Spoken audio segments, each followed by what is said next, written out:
You're listening to the Betoota Advocate's weekly news wrap on Desert Rock FM 96.5. Welcome back to the Betoota Advocate News Bulletin. We're still in isolation. A lot of people, both voluntarily, a lot of people ordered by the state government. You're joined by myself, Clancy Overell, editor of the Betoota Advocate, of course, here with Errol Parker, editor-at-large. How are you, Errol? Good, mate. Just trying to stay positive in these trying times. Just trying my best. Aren't we all, mate? Aren't we all? And, of course, Wendell Hussey, the young fella, the newsreader. How are you, mate? Doing very well, thanks, Clancy. Bit the same as Errol, but working on some new hobbies, so it's all good. As Queen Elizabeth says, just know that better times will return. Now, just a message from our partner today, SANE.org, before we go any further into the bulletin. Life is far from ideal right now, and this can really impact our mental health. Yeah, now that we're all stuck at home, it's still so important that we stay connected to one another. If you need some support when it comes to your mental health and well-being, the Sane Forums are a place where you can talk online to people who get it. They know what you're going through because they've been there too. Yeah, you're sure to find someone in a similar position as you to talk to. The forums are completely free and anonymous, plus mental health professionals are there in the background 24/7, so you'll always feel safe and supported. So why not sign up right now and chat to others at sane.org/forums. That's SANE.org/forums. Because physical distancing doesn't have to mean social distancing. Sane.org/forums. We care because we've been there.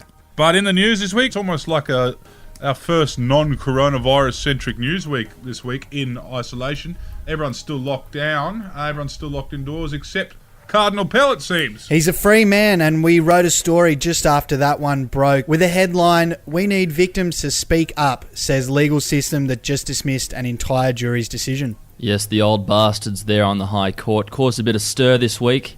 They did when they decided to throw out the jury's decision and acquit the former cardinal of his criminal convictions. Maybe next time you're called up for jury duty, Errol, you can get out of it by saying there's no point. Or I would just tell the guys in charge of selecting who's on the jury that I prefer my justice in more of a Jack Ruby type. Swift Channel Country Justice is, I believe, what it's called. That's one way, but I don't think juries will be around much longer, judging by Tuesday's verdict. And were there any comments on that one, Wendell? Yes, there was, Clancy. There was one from David Morgan, a resident of our French Quarter, who said, "Scottish law allows this verdict of not proven, which means we cannae say beyond reasonable doubt you did it, but we think you're guilty as fuck, you nonce." Which might have come in handy in this case. Indeed. What else is there? Well, after that verdict, which caused shockwaves around the country, it was felt up there in Sydney, with Tony Abbott apparently inquiring about whether picking up a mate from prison counted as essential travel. You know, a lot of people were taken back by the news, of course, but for Tony Abbott, it meant he had to spring into action. As soon as he heard the news, he asked his Google Home whether he could travel down and pick up Cardinal Pell from Barwon Prison. He visited him down there a couple of times, and of course we had to break the breaking news that he smuggled a Bible into Barwon Prison inside his anal cavity. I believe the Latin term is rectal cavity. Yeah, the kids call it shelving. Yeah, they were close mates, actually, but it seems they have linked back together because Abbott was able to drive down there to Kew. Yeah, I think the correct pronunciation of that is Kew. And they were reunited together again, and it was happy ever after for Australia's most hated Catholics. Speaking of disgraceful crowds in public, Wendell. Yes, back home in town now, and disgraceful crowds at the park shamed in online photos taken by a woman who is also at the park. Down at Jason Little Reserve there in the Old City District, this lady decided to call them out for being in the park at the same time as her. Yes, it seems like a new etiquette is rapidly developing in the space of going out in public during these uncertain times. But you can bet your bottom dollar, like most things, there will be a boomer fumbling with their iPhone to complain about other people. Yeah, that seems to be happening particularly at supermarkets and cafes as well. Elsewhere around Betoota now, and bin day a little bit louder after a week of social distancing. Yes, the knock-on effects of coronavirus can be seen and heard. Bin day each week around the country, particularly in the suburbs. You can just hear a little bit more clinking. Have you guys been drinking more in isolation? Because I know that my liver looks like Darren Hinch's first liver right now. Yes, I've been having a bit of a tipple, but obviously with the pubs closed, it has limited me somewhat. And there's only so much drinking you can do with, a stash of beer and wine.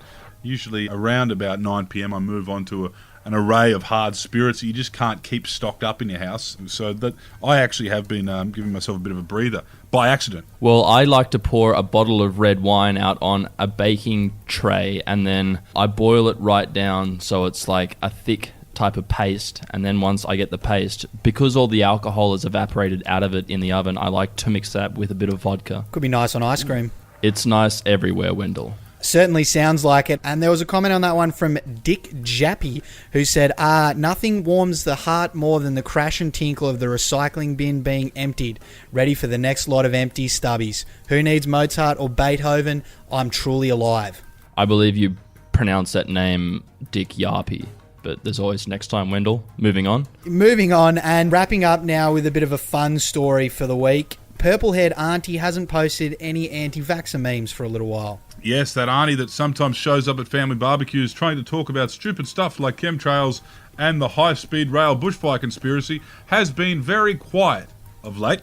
yes, some people in her family are suggesting that the 5G may have finally got her. She's been very concerned about the 5G getting inside of her brain and telling her to do things like perhaps driving a truck full of some agricultural grade fertilizer that's been lovingly lathered with some diesel into a government building and blowing it up. Low-tech terrorism, she's a bit worried about 5G getting into her head, but one thing she cannot argue against is the importance of vaccinations and immunisations in Australian society and indeed right around the world, because right now we are witnessing society collapse without one vaccination. That's it for us this week from the Betoota Advocate newsroom.